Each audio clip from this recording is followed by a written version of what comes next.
Welcome back. We are doing a bit of a prequel this weekend. So we decided after our last trip and before this one coming up next week, we would come and do a couple of days out in the bush just to test out some modifications and things that we've done on the trailer. And honestly, it's been a beautiful weekend. It's just like sitting here looking out the bush going, the serenity. Except for your friend's camper trailer's pump.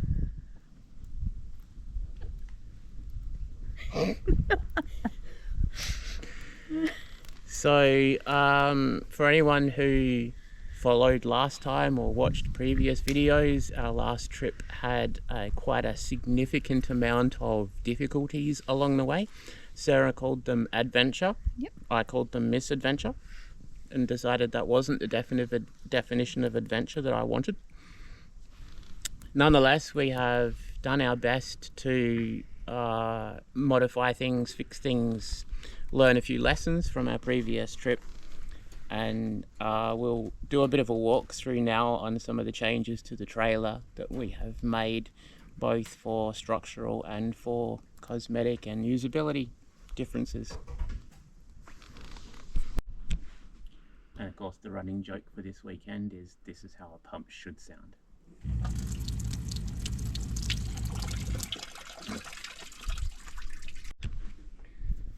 So first things first, the car, which came home last time with a broken transmission, now has a new transmission in it. In addition to that, it has 2 new coolers fitted to the transmission lines, and one of those coolers has had fans installed on it in an effort to prevent that kind of an issue before.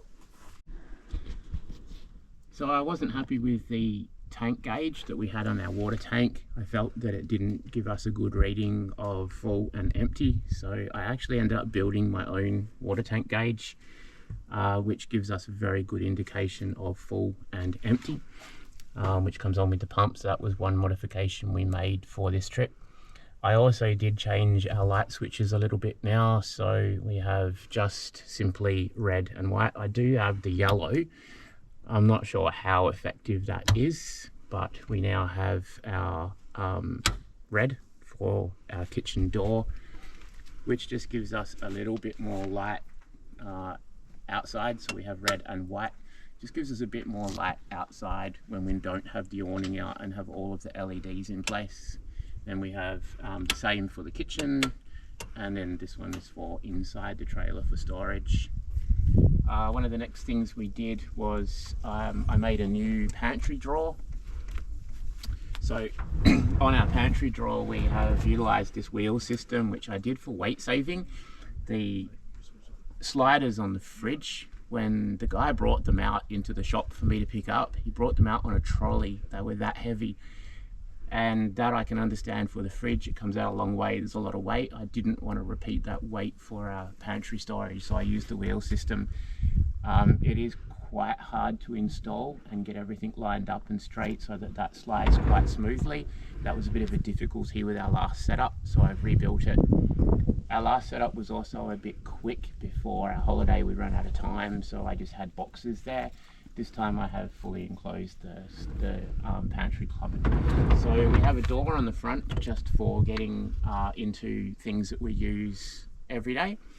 There is also a switch in here, so we similarly have our red and white lighting for that. And that's just for our everyday bits and pieces that we use. Once you go beyond that, you can pull the slide out, and that enables us to access both of these. And again, similar, we have the lighting in there for that as well. So with that pantry, we can also slide it this way. And again, we have similar storage out this side. And again, lighting obviously built into that as well.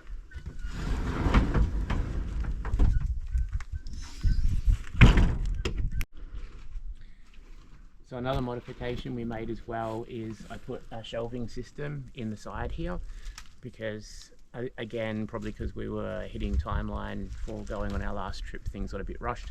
There was quite a bit of dead space in there, so we've added a shelving system in there. now when you access the side door, there is shelving in here just to put some smaller things that you don't want floating around in the larger storage area that you can access quite quickly from day to day. I had the gas cylinder in here, which I had a master plan for, which became a bit difficult to build. So we have now installed a box on the front, which I made to fit, and then installed our gas bottle in the front there. We've also I made some rock tamers for the back of the car.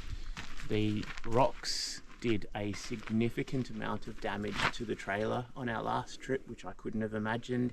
It dented all of the front panels here, took paint off. There's still dents in the aluminium from it. There was dents in the brake line, everything. So we've built the rock tamers for this trip now.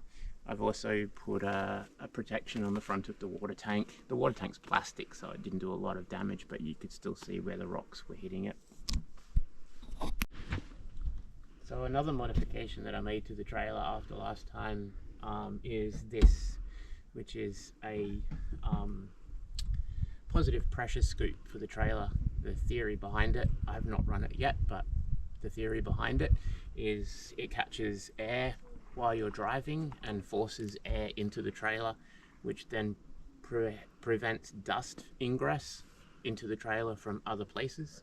So we have the scoop, and then inside here is a filter so that the air being pushed into the trailer is filtered and therefore is pressurizing air out of other areas of the trailer, preventing dust ingress. So hopefully this will mean that we will have far less dust inside the trailer. Again, on our last trip, just as we were approaching coming home to Perth, we had a wheel bearing disintegrate on us. So I had initially welded the stub axles in, thinking I'm never going to need to change the stub axle, and the wheel bearing welded itself to the stub axle. So I've had to redo the whole stub axle system for the suspension underneath the trailer in such a way as it can be removed should it need to be. But yeah, the whole suspension underneath there has been redone as a result of that. It's mostly the same, just shifted a couple of brackets and obviously made those stub axles. They're still welded in, but a little bit more removable.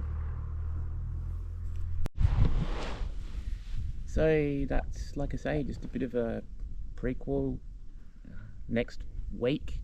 So after next weekend is when we will head off. Hopefully, all being good. There's a few things, so obviously with our radio failing, I'm going to have to install a new radio. I'm hoping that's going to be a fairly simple process.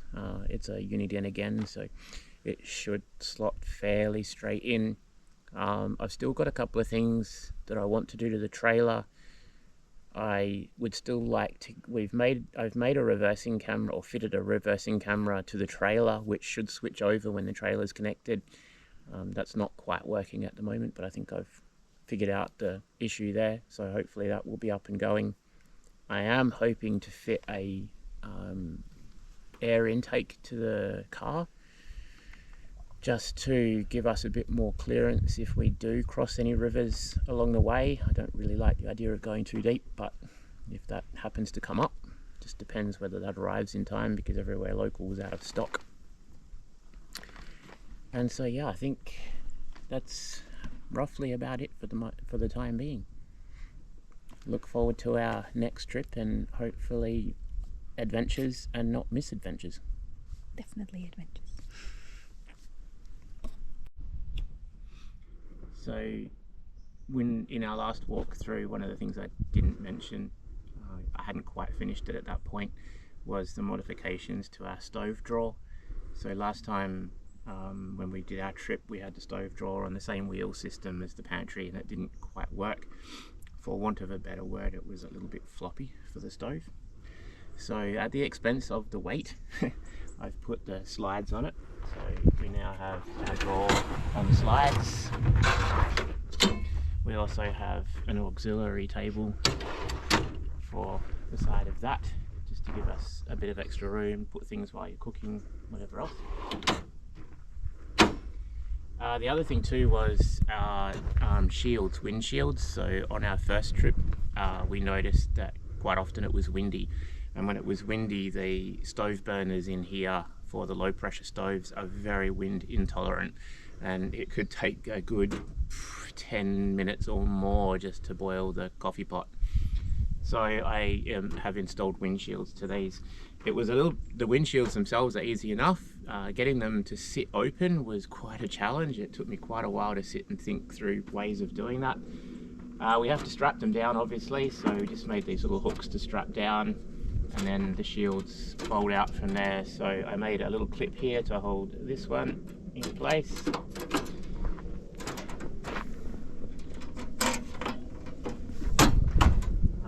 And then in the event that we need both open, again, another clip here for this one. And then I had to make this little clip for the center of both of them to hold all of those in place. So now we have windshields for our stoves. If anyone does happen to want to know these stoves, the burner system on these is fantastic. I love them. Again, they are quite wind intolerant, but they have an outer ring and an inner ring, and you can actually have both going or just the one, so they're just a smaller ring. So if you're simmering or doing our little coffee pot, they're really, really good stoves to do that with. Having said that, these burner rings here are loose, and I've had to wire them down with stainless steel wire so they don't bounce out during travel. But really, really good stoves, really, really like them. So that's that.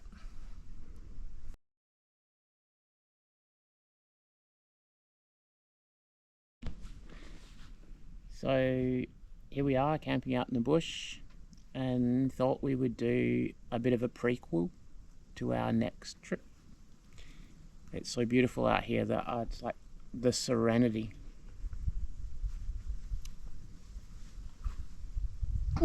Stop, cut! And it is just serenity. Oh my goodness, you idiots. What are you doing, mate? I turned the tap on, it didn't do anything. You're unbelievable. No, I had it set up. All you had to do is turn the tap on. I did just turn the tap on. It didn't do